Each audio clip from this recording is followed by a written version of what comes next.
नमस्कार दोस्तों, आप सभी का मेरे YouTube चैनल जय श्री राम पर स्वागत है। प्रिय भक्तों, आज बृहस्पतिवार के दिन आप बृहस्पति देव की बहुत ही दुर्लभ कथा सुनेंगे। इस कथा को सुनने से भक्तों की सभी मनोकामनाएं भगवान बृहस्पति देव की कृपा से पूर्ण हो जाती है। तो आइए बड़ी ही श्रद्धा और प्रसन्नचित्त मन से इस कथा को सुनते हैं। तो आइए सुनते हैं बृहस्पतिवार व्रत कथा। प्राचीन समय की बात है। भारत में एक राजा राज करता था। वह बड़ी प्रतापी तथा दानी था। वह नित्य प्रतिदिन मंदिर में भगवत दर्शन करने के लिए जाता था। वह ब्राह्मण और गुरु की सेवा किया करता था। उसके द्वार से कोई भी याचक निराश होकर नहीं लौटता था। वह प्रत्येक गुरुवार को व्रत रखता एवं पूजन करता था। हर दिन गरीबों की सहायता करता था। परंतु यह सब बातें उसकी रानी को अच्छी नहीं लगती थी। वह ना ही व्रत करती और ना किसी को एक भी पैसा दान में देती थी। वह राजा से भी ऐसा करने को मना करती थी। एक समय की बात है कि राजा शिकार खेलने वन में गए। घर पर रानी और दासी थी। उस समय गुरु बृहस्पति साधु का रूप धारण करके राजा के दरबार पर भिक्षा मांगने के लिए आए। साधु ने रानी को भिक्षा मांगी तो वह कहने लगी, हे साधु महाराज, मैं इस दान और पुण्य से तंग आ गई हूँ। इस कार्य के लिए तो मेरे पतिदेव ही बहुत है। अब आप मुझ पर कृपा करें कि यह सारा धन नष्ट हो जाए तथा मैं आराम से रह सकूं। साधु रूपी बृहस्पति देव ने कहा, हे देवी, तुम बड़ी विचित्र हो। संतान और धन से कोई दुखी नहीं होता, इसको सभी चाहते हैं। पापी भी पुत्र और धन की इच्छा करते हैं। अगर तुम्हारे पास धन अधिक है तो भूखे मनुष्यों को भोजन कराओ, प्याऊ लगवाओ, ब्राह्मणों को दान दो, धर्मशाला आदि बनवाओ, कुआं, तालाब, बावड़ी, बाग बगीचे आदि का निर्माण कराओ तथा निर्धनों और कुमारी कन्याओं का विवाह करवाओ, साथ ही यज्ञ आदि करवाओ।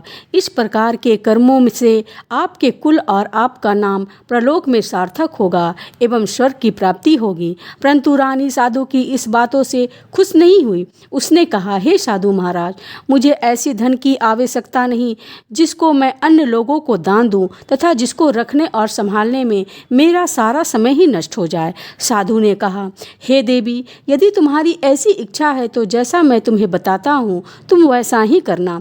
बृहस्पतिवार के दिन घर को गोबर से लीपना, अपने केशों को पीली मिट्टी से धोना, केशों को धोते समय स्नान करना, राजा से कहना कि वह हजामत करवाए, भोजन में मांस मदिरा आदि खाना, कपड़ा धोबी के यहाँ धुलने को देना। इस प्रकार से 7 बृहस्पति करने से तुम्हारा धन नष्ट हो जाएगा। यह कहकर साधु महाराज रूपी बृहस्पति देव अंतर्ध्यान हो गए। रानी ने साधु के कहने के अनुसार 7 बृहस्पतिवार तक वैसा ही करने का विचार किया। साधु के बताए अनुसार कार्य करते हुए केवल 3 बृहस्पतिवार ही बीते थे कि उसके समस्त धन नष्ट हो गए। भोजन के लिए दोनों समय परिवार तरसने लगा तथा सांसारिक भोगों से दुखी रहने लगे। तब तक राजा रानी से कहने लगा कि हे रानी, तुम यहाँ पर रहो, मैं दूसरे देश को जाता हूँ, क्योंकि यहाँ पर मुझे सभी मनुष्य जानते हैं, इसलिए मैं यहाँ कोई कार्य नहीं कर सकता। मैं अब परदेश जा रहा हूँ, वहाँ कोई काम धंधा करूँगा, शायद हमारे भाग्य बदल जाएं। ऐसा कहकर राजा परदेश चला गया। वो वहाँ जंगल में लकड़ी काट कर लाता और शहर में बेचता। इस तरह जीवन व्यतीत करने लगा। इधर राजा के बिना रानी और दासियां दोनों दुखी रहने लगी। किसी दिन भोजन मिलता और किसी दिन जल पीकर ही रह जाती। एक समय रानी और दासियों को 7 दिन बिना भोजन के व्यतीत करने पड़े तो रानी ने अपनी दासी से कहा, हे दासी, यहाँ पास ही के नगर में मेरी बहन रहती है, वह बड़ी धनवान है, तो उसके पास जाओ और वहाँ से 5 सेर बेझर मांग कर ले आ, जिससे कुछ समय के लिए हमारा गुजारा हो जाएगा। दासी रानी के बहन के पास गई। रानी की बहन उस समय पूजा कर रही थी। बृहस्पतिवार का दिन था। दासी ने रानी की बहन से कहा, हे रानी, मुझे आपकी बहन ने भेजा है, मुझे 5 सेर बेझर दे दो। दासी ने यह बात अनेकों बार कही, परंतु रानी की बहन ने कोई उत्तर नहीं दिया, क्योंकि वह उस समय बृहस्पतिवार की कथा सुन रही थी। जब दासी को रानी की बहन से कोई उत्तर नहीं मिला तो वह दुखी हुई। उसे क्रोध भी आया। वह लौटकर रानी से बोली, हे रानी, आपकी बहन बहुत ही घमंडी है, वह छोटों लोगों से बात नहीं करती। मैंने उनसे कहा तो उसने कोई भी उत्तर नहीं दिया। मैं वापस चली आई। बोली, हे दासी, इसमें उसका कोई दोष नहीं है। जब बुरे दिन आते हैं तब कोई सहायता नहीं देता। अच्छे बुरे का पता विपत्ति में ही लगता है। जो ईश्वर की इच्छा होगी वही होगा। यह सब हमारे भाग्य का दोष है। उधर रानी की बहन ने सोचा कि मेरी बहन की दासी आई थी, परंतु मैं उससे नहीं बोली, इससे वह बहुत दुखी हुई होगी। अन्यथा कथा वो सुनकर विष्णु भगवान का पूजन समाप्त कर वह अपनी बहन के घर आई और कहने लगी, हे बहन, मैं बृहस्पतिवार का व्रत कर रही थी। तुम्हारी दासी हमारे घर गई थी, परंतु जब तक कथा होती है तब तक हम नहीं उठते हैं और ना ही बोलते हैं, इसलिए मैं नहीं बोली। कहो दासी क्यों गई थी? रानी बोली, बहन, हमारे घर में अनाज नहीं था। वैसे तुमसे कोई बात छिपी नहीं है, इस कारण मैंने दासी को तुम्हारे पास 5 सेर बेझर लेने के लिए भेजा था। रानी की बहन बोली, बहन देखो, बृहस्पति भगवान सबकी मनोकामना पूर्ण करते हैं। देखो, शायद तुम्हारे घर में अनाज रखा हो। यह सुनकर दासी घर के अंदर गई तो वहाँ उसे एक घड़ा बेझर भरा हुआ मिल गया। उसे बड़ी हैरानी हुई क्योंकि उसने एक एक बर्तन देख लिया था।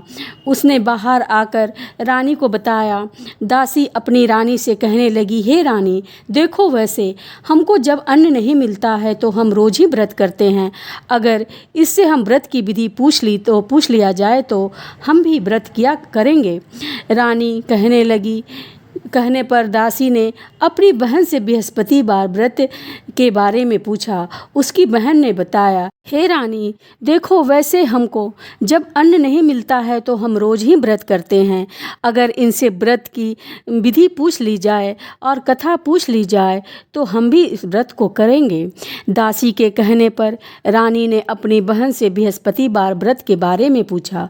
उसकी बहन ने बताया, हे रानी बहन, बृहस्पतिवार को सूर्योदय से पूर्व उठकर स्नान करके बृहस्पतिवार का व्रत करना चाहिए, लेकिन उस दिन सिर नहीं धोना चाहिए। बृहस्पतिवार के व्रत में चने की दाल और मुनक्के से विष्णु भगवान का केले के वृक्ष के जड़ में पूजन करें तथा दीपक जलावे।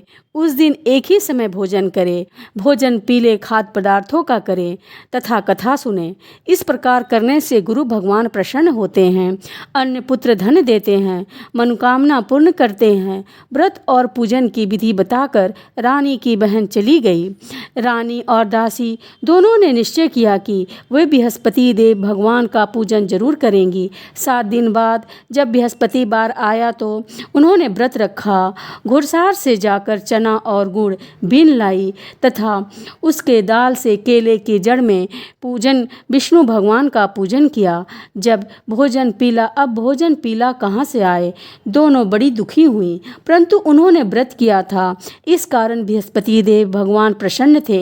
एक साधारण व्यक्ति का रूप में वो 2 थालों में सुंदर भोजन लेकर आए और दासी को देकर बोले, हे दासी, यह भोजन तुम्हारे और रानी के लिए है, तुम दोनों भोजन करना। दासी भोजन पाकर बड़ी प्रसन्न हुई और रानी से बोली, रानी जी, भोजन कर लो।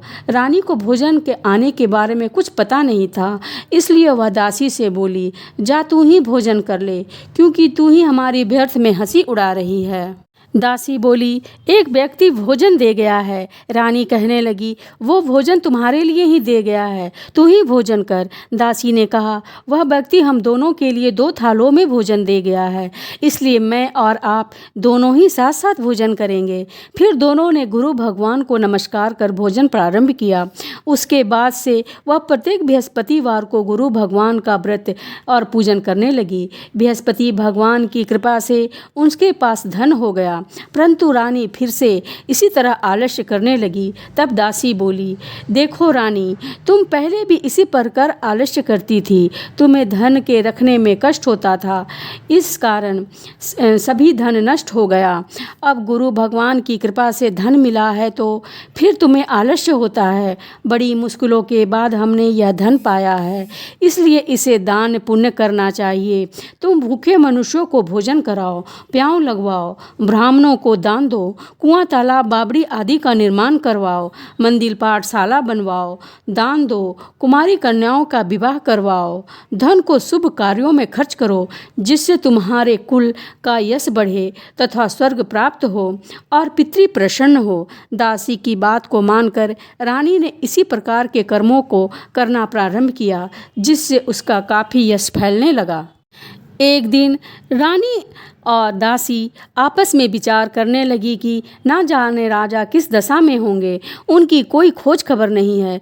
गुरु भगवान से उन्होंने प्रार्थना की और भगवान ने रात्रि में राजा को स्वप्न में कहा, हे राजा उठ, तेरी रानी तुझको याद करती है, अब अपने देश को लौट जा। राजा प्रातःकाल उठकर जंगल से लकड़ियां काटकर लाने के लिए जंगल की ओर चल पड़ा। जंगल से गुजरते हुए वह सोचने लगा, रानी की गलती से उसे कितने दुख भोगने पड़े। राजपाट छोड़कर उसे जंगल में जाकर रहना पड़ा। जंगल से लकड़ियां काटकर उन्हें बेचकर गुजारा करना पड़ा। उसी समय उस जंगल में बृहस्पति देव एक साधी का रूप धारण करके आए और राजा के पास आकर बोले, हे लकड़हारे, तुम इस सुनसान जंगल में किस चिंता में बैठे हो, मुझे बताओ। यह सुनकर राजा के नेत्रों में जल भर आया और साधु की वंदना कर बोले, हे प्रभु, आप सब कुछ जानते हैं। इतना कहकर राजा ने साधु को अपनी संपूर्ण कहानी सुना दी। महात्मा दयालु होते हैं।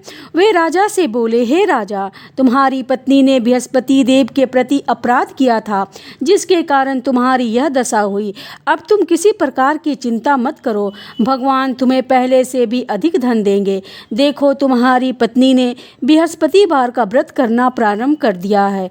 अब तुम भी बृहस्पतिवार का व्रत करके चने की दाल व गुड़ जल के लोटे में डालकर केले का पूजन करो, फिर कथा कहो या सुनो, भगवान तुम्हारी सभी मनोकामना को पूर्ण करेंगे। साधु को प्रसन्न देखकर राजा बोला, हे प्रभु, मुझे लकड़ी बेचकर इतना पैसा भी नहीं बचता जिससे भोजन करने के उपरांत कुछ बचा सकूं। मैंने रात्रि में अपनी रानी को व्याकुल देखा। मेरे पास कोई साधन नहीं जिससे उसके समाचार जान सकूं। फिर मैं बृहस्पति देव की कथा कहानी कहूँ, मुझको तो कुछ भी नहीं मालूम है। साधु ने कहा, हे राजा, तुम किसी बात की चिंता मत करो। बृहस्पतिवार के दिन रोजाना की तरह लकड़ियाँ लेकर शहर में जाओ। तुम्हें रोज से दुगना धन प्राप्त होगा, जिससे तुम भली भांति भोजन कर लोगे तथा बृहस्पतिवार का पूजन का सामान भी आ जाएगा। बृहस्पति देव की कथा। प्राचीन काल में एक बहुत ही निर्धन ब्राह्मण था। उसकी कोई संतान नहीं थी। वह नित्य पूजा पाठ करता, परंतु उसकी स्त्री बहुत ही मलिनता के साथ रहती थी। वह न स्नान करती और न ही किसी देवी देवता का पूजन करती। प्रातःकाल उठते ही सर्वप्रथम भोजन करती, बाद में कोई अन्य कार्य करती। ब्राह्मण देवता बहुत दुखी रहते थे। पत्नी को बहुत समझाते, किंतु उसका कोई परिणाम नहीं निकलता। भगवान की अनुकंपा से उस ब्राह्मण की पत्नी गर्भवती हुई और उसने 10वें महीने में एक सुंदर कन्या को जन्म दिया। निर्धन ब्राह्मण कन्या के जन्म से बहुत ही दुखी हुआ। धीरे धीरे ब्राह्मण की कन्या बड़ी होने लगी। बचपन से ही उस कन्या की रुचि भगवान विष्णु की पूजा में थी। वह प्रातःकाल उठते ही स्नान आदि करके भगवान विष्णु का पूजा करके मंदिर में जाती थी। बृहस्पतिवार को व्रत करके विधिवत पूजा पाठ करती थी। पूजा पाठ के बाद वह पढ़ने के लिए पाठशाला में जाती थी। घर में चलते हुए वह मुट्ठी भर जौ साथ लेकर जाती और पाठशाला के रास्ते में थोड़ा थोड़ा जौ गिराते जाती। जब वह पाठशाला से घर लौटकर आती तो जौ को वह दाने सोने में बदलते हुए मिलते थे। लड़की सभी सोने के दाने बीन लाती थी। एक दिन जब वह सोने के दानों को साफ कर रही थी तो उसकी माँ ने कहा, बेटी, सोने के दाने साफ करने के लिए सोने का सोप का होना जरूरी है। अगले दिन बृहस्पतिवार था। उसने भगवान बृहस्पति देव की पूजा करते हुए प्रार्थना की, हे भगवान, यदि मैंने आपका व्रत विधिवत किया है तो मुझे सोने का सूप दे दो। भगवान बृहस्पति देव ने उसकी मनोकामना पूरी करने का वचन दिया। पाठशाला से लौटते समय उसे रास्ते में सोने का सूप पड़ा हुआ मिला। घर लौटकर सोने का सूप अपनी माँ को दिखाकर वह सोने के दाने साफ करने लगी। उसी समय नगर का राजकुमार उसके घर के पास से गुजरा। उस सुंदर लड़की को सोने के सूप में जौ साफ करते देख राजकुमार उस पर मोहित हो गया। महल में लौटकर राजकुमार ने राजा को उस लड़की से विवाह करने की इच्छा प्रकट की तो राजा ने ब्राह्मण को महल में बुलाकर राजकुमार से उस लड़की के विवाह के बारे में बात कही। ब्राह्मण तैयार हो गया। धूमधाम से उस लड़की का विवाह राजकुमार से हो गया। दुल्हन बन के ब्राह्मण की लड़की महल में चली गई। लड़की के चले जाने से ब्राह्मण फिर निर्धन हो गया। उसे कई कई दिनों तक भोजन नहीं मिलता था। बहुत दुखी होकर ब्राह्मण एक दिन अपनी लड़की के पास गया। अपने पिता की निर्धनता का समाचार सुनकर उसने बहुत सा धन देकर पिता को विदा किया। उस धन से ब्राह्मण के कुछ दिन तो आराम से गुजर गए, लेकिन जल्दी ही फिर भूखे मरने की हालत हो गई। ब्राह्मण अपनी लड़की से धन लेने के लिए फिर महल में पहुंचा। लड़की ने पिता की बुरी हालत देखकर कहा, पिताजी, आखिर आप कब तक मुझसे धन लेकर जीवन यापन करेंगे? आप कोई ऐसा उपाय क्यों नहीं करते जिससे आपका घर धन संपत्ति से भर जाए? ब्राह्मण ने कहा, मैंने तेरी माँ को बहुत समझाया पर उसकी समझ में कुछ नहीं आता। उसका फूहड़पन नष्ट नहीं हो तो घर की निर्धनता भी दूर हो जाए। तब कुछ सोचकर लड़की ने पिता से कहा, पिताजी, आप कुछ दिनों के लिए माँ को मेरे पास छोड़ जाओ। ब्राह्मण अपनी पत्नी को लड़की के पास महल में छोड़ आया। लड़की ने अपनी माँ से कहा, माँ, तुम कल प्रातः काल उठकर स्नान आदि करके भगवान बृहस्पति देव की पूजा अवश्य करना। पूजा करने से तुम्हारी निर्धनता अवश्य दूर हो जाएगी। लेकिन उसकी माँ ने उसकी कोई बात नहीं मानी। तब क्रोधित होकर लड़की ने अपनी माँ को एक कक्ष में बंद कर दिया। सूर्योदय के समय माँ को उठाकर जबरदस्ती उसे स्नान आदि करवाया और फिर मंदिर में ले जाकर भगवान बृहस्पति देव की पूजा कराई। कुछ दिनों तक ऐसा करने से माँ की बुद्धि में परिवर्तन हुआ और वह स्वयं बृहस्पतिवार का व्रत रखने लगी। उससे उसका व्रत रखने से ब्राह्मण के घर में भगवान विष्णु की अनुकंपा से धन की वर्षा होने लगी। दोनों पति पत्नी धन संपत्ति पाकर आनंद पूर्वक जीवन यापन करते हुए विष्णु धाम को चले गए। लकड़हारा बने राजा ने सन्यासी से भगवान बृहस्पति देव की यह कथा सुनकर बृहस्पति देव का व्रत करके भगवान विष्णु की पूजा की। उस दिन उसके सभी क्लेश दूर हो गए। लेकिन अगले बृहस्पतिवार को कामकाज से अधिक व्यस्त रहने के कारण उसने भगवान बृहस्पति देव का व्रत नहीं किया। भगवान बृहस्पति देव लकड़हारे से क्रोधित हो गए और उसे भूल की सजा दी। उस दिन नगर के राजा ने नगर में घोषणा करके सबको सूचित किया, प्रत्येक नागरिक मेरे महल में भोजन करने आए। जो नहीं आएगा उसे अपराधी मानकर भारी दंड दिया जाएगा। लकड़हारा बना राजा उस नगर के राजा की घोषणा तो सुनी, लेकिन जंगल में लकड़ी काट कर लाने और उसे बेचने में देर हो जाने के कारण वह समय पर महल में भोजन करने के लिए नहीं जा सका। अतः राजा के सैनिक लकड़हारे को पकड़कर महल में ले गया। राजा ने उसे महल के एक कक्ष में बैठाकर भोजन कराया। उस कक्ष में एक खूंटी पर रानी के सोने का हार लटका हुआ था। लकड़हारा अकेले उस कक्ष में भोजन कर रहा था। तभी उसने एक आश्चर्यजनक घटना घटते देखी। देखते ही देखते वह खूंटी हार को निगल गई। थोड़ी देर के बाद नगर के राजा ने हार को गायब देखा तो लकड़हारे को कारागार में डलवा दिया।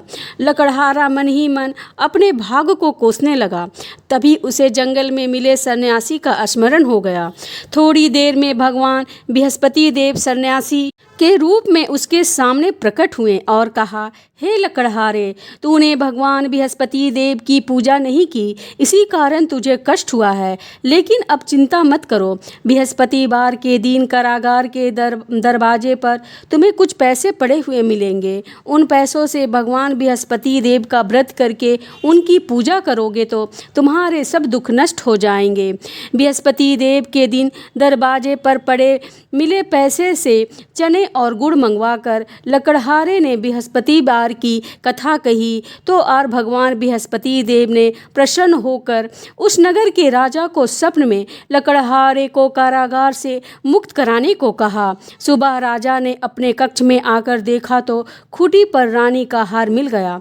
राजा ने लकड़हारे को मुक्त कर दिया और उसे धन और आभूषण देकर विदा किया। लकड़हारा बना राजा उस नगर से चलकर अपने नगर पहुंचा तो उस नगर में कुएं, धर्मशाला, बाग बगीचे देखकर बहुत प्रसन्न हुआ। राजा ने किसी से पूछा, ये कुएं, धर्मशालाएं किसने बनवाई है? सबने उसे बताया कि ये सब रानी और उसकी दासी ने बनवाया है। राजा महल में पहुंचा तो रानी ने उसका भव्य स्वागत किया। तब राजा ने निश्चय किया कि सप्ताह में एक बार तो सभी बृहस्पतिवार का व्रत तथा पूजन करते हैं, परंतु मैं प्रतिदिन व्रत किया करूँगा तथा दिन में 3 बार कथा कहूँगा। अब राजा के दुसाले में हर समय चने की दाल बंधे रहता तथा दिन में 3 बार बृहस्पतिवार की कथा करता। कुछ दिनों के बाद राजा को अपनी बहन की याद आई। एक दिन घोड़े पर सवार होकर राजा अपने बहन से मिलने चल दिए। अभी राजा नगर से बाहर पहुंचा ही था कि उसने कुछ लोगों को एक शव को ले जाते हुए देखा। राजा को स्मरण हो आया कि आज उसने किसी को भी बृहस्पतिवार की व्रत की कथा नहीं सुनाई है। राजा ने उन लोगों को रोककर कहा, भाइयों, आप शव को ले जाने से पहले मुझसे बृहस्पतिवार की कथा सुन ले। लोगों ने राजा पर क्रोधित होते हुए कहा, तुम पागल तो नहीं हो गए हो? लेकिन कुछ बड़े बुजुर्ग लोगों ने कहा, अच्छा भाई, साथ चलते चलते तुम अपनी कथा सुना लो। राजा ने चलते हुए आधी कथा ही सुनाई थी कि सब हिलने लगा। राजा के पूरी कथा सुनाते ही सब उठकर बैठ गया। लोगों ने हैरानी से दांतों तले उंगली दबाई और अगले बार बृहस्पतिवार से भगवान बृहस्पति देव का व्रत करने व कथा सुनने का निश्चय किया। घोड़े पर सवार राजा चलते हुए एक किसान के पास पहुंचा। किसान अपने खेत में हल चला रहा था। राजा ने कहा, अरे भाई, मुझसे बृहस्पति देव की कथा सुन लो। किसान झुझला कर बोला, अरे भाई, देख नहीं रहे हो, जितनी देर तक तुम्हारी कथा सुनूंगा उतनी देर में तो मैं पूरे खेत में हल चला लूँगा। राजा निराश होकर चलने लगा। तभी किसान का बैल लड़खड़ा कर जमीन पर जा गिरा। किसान के पेट में भी जोरों से दर्द होने लगा। उस किसान की पत्नी जब खाना लेकर आई तो उसने किसान को इस बारे में पूछा। किसान ने घुड़सवार की पूरी कहानी सुनाई। किसान की पत्नी दौड़ती हुई राजा के पास पहुंचकर हाथ जोड़कर बोली, भैया, मैं तुम्हारी कथा सुनने को तैयार हूँ। राजा ने उसके साथ खेत पर पहुंचकर बृहस्पतिवार की कथा सुनाई। तभी बैल उठकर खड़ा हो गया। किसान के पेट का दर्द भी तुरंत ठीक हो गया।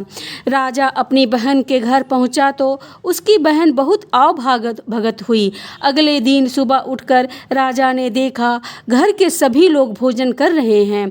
किसी भूखे को बृहस्पतिवार की कथा सुनाए बिना राजा भोजन नहीं करता था। उसने बहन से कहा, बहन, क्यों घर में कोई ऐसा व्यक्ति है जिसने अभी तक भोजन नहीं किया है? उसकी बहन बोली, भैया, हमारे घर में तो क्या, आपको पूरे नगर में ऐसा कोई व्यक्ति नहीं मिलेगा जिसने सुबह सुबह भोजन नहीं किया हो। तब राजा ने बहन के घर से निकलकर उस नगर में बिना भोजन किए व्यक्ति की तलाश की। एक गड़रिया के घर में उसका बेटा बीमार होने के कारण भूखे रह गया था। राजा ने उसको जाकर बृहस्पतिवार की कथा सुनाई। कथा सुनते सुनते गड़रिया का बीमार बेटा बिल्कुल ठीक हो गया। सबने राजा की बहुत प्रशंसा की। एक दिन राजा ने अपनी बहन से कहा, बहन, अब हम अपने घर को चलते हैं, तुम भी हमारे साथ चलो। कुछ दिन वहाँ रहकर लौट आना। राजा की बहन ने अपनी सास से पूछा तो सास ने ताने देते हुए कहा, बहू मायके जाना है तो अकेली जाना, मेरे पोते को मत ले जाना। तुम्हारी भाई के कोई संतान नहीं है, कहीं तुम्हारी भाभी मेरे पोते पर कोई जादू टोना न कर दे। दूसरे कक्ष में बहन की सास की बातें सुनकर राजा दुखी मन से अकेले ही अपने नगर को लौट गया। रानी ने राजा से कहा, आप तो अपनी बहन को साथ लाने की बात कहकर गए थे, फिर बहन को साथ क्यों नहीं लाएं? राजा ने दुखी होते हुए कहा, रानी हम निसंतान हैं, इसलिए कोई हमारे घर आना पसंद नहीं करता। रानी ने राजा को समझाया, हे प्राणनाथ, हमें बृहस्पति देव ने सब कुछ दिया है, अब भगवान बृहस्पति देव हमें संतान भी अवश्य देंगे। बृहस्पतिवार को विधिवत व्रत करते हुए राजा रानी ने भगवान बृहस्पति देव से संतान के लिए प्रार्थना की। कुछ दिनों के बाद उन्होंने स्वप्न में दर्शन देते हुए कहा, हे राजन, तेरी मनोकामना पूर्ण होगी। 1 सप्ताह बाद ही रानी गर्भवती हो गई। 10वें महीने में रानी ने एक सुंदर पुत्र को जन्म दिया। राजा रानी जीवन पर्यंत बृहस्पति का व्रत करते हुए अपने घर में धन्य धान की वर्षा होते रही। आनंद पूर्वक जीवन यापन करते हुए राजा रानी भगवान बृहस्पति देव की अनुकंपा से मोक्ष को प्राप्त करके सीधे बैकुंठ धाम पहुँच गए। बृहस्पति देव उसकी सदैव रक्षा करते हैं। जो संसार में सद्भावना और सच्चे हृदय से बृहस्पति देव का पूजन करते हैं, उनकी सभी मनोकामनाएं उसी प्रकार पूर्ण होती है जैसे राजा और रानी ने बृहस्पति देव की कथा का गुणगान किया। उनकी सभी इच्छाएं बृहस्पति देव ने पूर्ण की। मनुष्य को हृदय से उनका मनन करते हुए जयकार करना चाहिए। तो प्रेम से बोलिए, बृहस्पति देव की जय, विष्णु भगवान की जय, समस्त देवी देवताओं की जय। अब आप बृहस्पति देव की आरती सुनिए। जय बृहस्पति देवा, ओम जय बृहस्पति देवा, छिन छिन भोग लगाऊं कदली फल मेवा। ओम जय बृहस्पति देवा, तुम पूर्ण परमात्मा, तुम अंतर्यामी, जगत पिता जगदीश्वर, तुम सबके स्वामी। ओम जय बृहस्पति देवा, चरणामृत निज निर्मल, सब पातक हरता, सकल मनोरथ दायक, कृपा करो भरता। ओम जय बृहस्पति देवा, तन मन धन अर्पण कर, जो जन शरण पड़े, प्रभु प्रकट तब हो कर, आकर द्वार खड़े। ओम जय बृहस्पति देवा, दीन दयाल दयानिधि, भक्तन हितकारी, पाप दोष सब हरता, भव बंधन हारी। ओम जय बृहस्पति देवा, सकल मनोरथ दायक, सब संशय हारी, विषय विकार मिटाओ, संतन सुखकारी। ओम जय बृहस्पति देवा, जो कोई आरती तेरी प्रेम सहित गावे, जेठानंद आनंद कर, सो निश्चय पावे। ओम जय बृहस्पति देवा, जय बृहस्पति देवा। तो प्रेम से बोलिए बृहस्पति देव की जय, बोलिए श्री लक्ष्मी नारायण की जय। तो दोस्तों, यदि आपको आज की कथा पसंद आई हो तो वीडियो को लाइक कीजिए, चैनल को सब्सक्राइब एवं शेयर कीजिए और कमेंट में भगवान बृहस्पति देव की जय अवश्य लिखिए। जय श्री राम।